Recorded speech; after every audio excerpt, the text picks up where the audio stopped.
Nandito na kami guys sa downtown Ottawa. So, sobra akong na-amaze sa place. Ang daming turista talaga. First time ko dito sa Ottawa kasi matagal na ako dito sa Canada, pero nag-promise ako sa sarili ko na pagpupunta ako dito gusto ko kasama ko yung aking family. Yan o.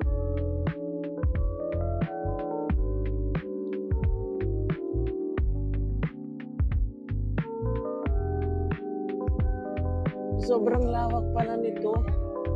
Yan o. Wow.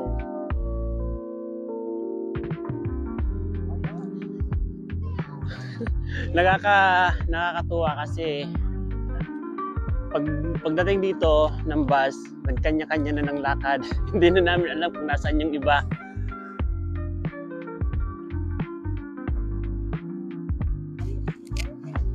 Ayos, di ba?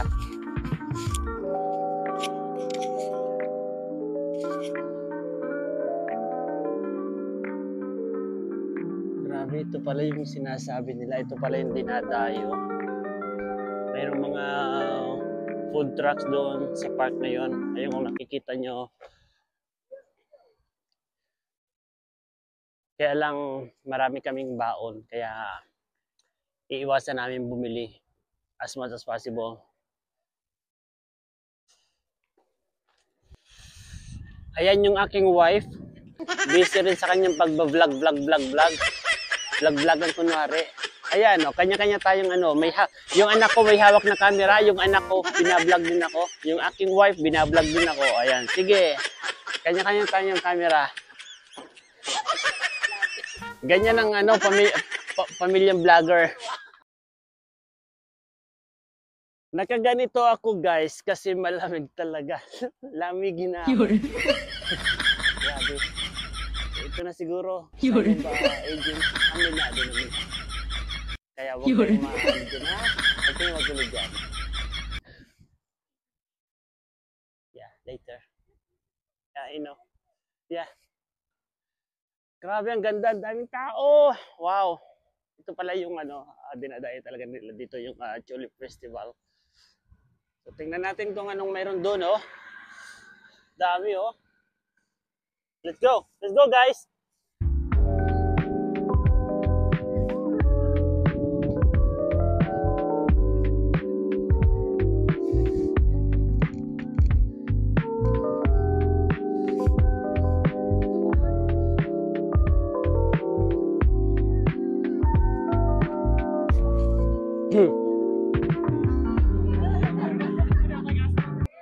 Ayan guys, nandito na nga tayo sa pinaka-highlight.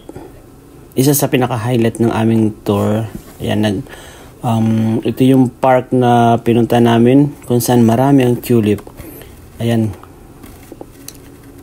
So, ang daming tao talaga. Sobrang dinadayo talaga ito. Yung lang talaga, yung weather lang talaga ang ayaw makisama kasi sobrang windy and medyo malamig pa rin yung weather kasi nung pagdating namin dyan yung weather is nasa +10 lang pero ganun pa man okay na rin, at least hindi umuulan, diba? Kaya tingnan nyo naman yung mga tao nagpaka winter jacket pa. Grabe guys, sobrang nakaka-amaze yung mga tulips talaga. Kasi yung mga karaniwang nakikita namin dyan sa stores is yung malilit lang. Pero yan, tingnan yung lalaki. At ang ganda talaga, sobrang daming nagpapakuha ng picture dyan.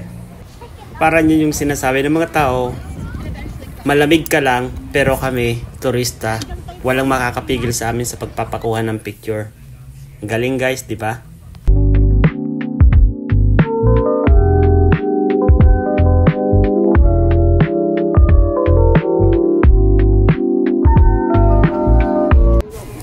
Ayan na nga guys, nandyan na kami sa tapat ng Parliament Hill.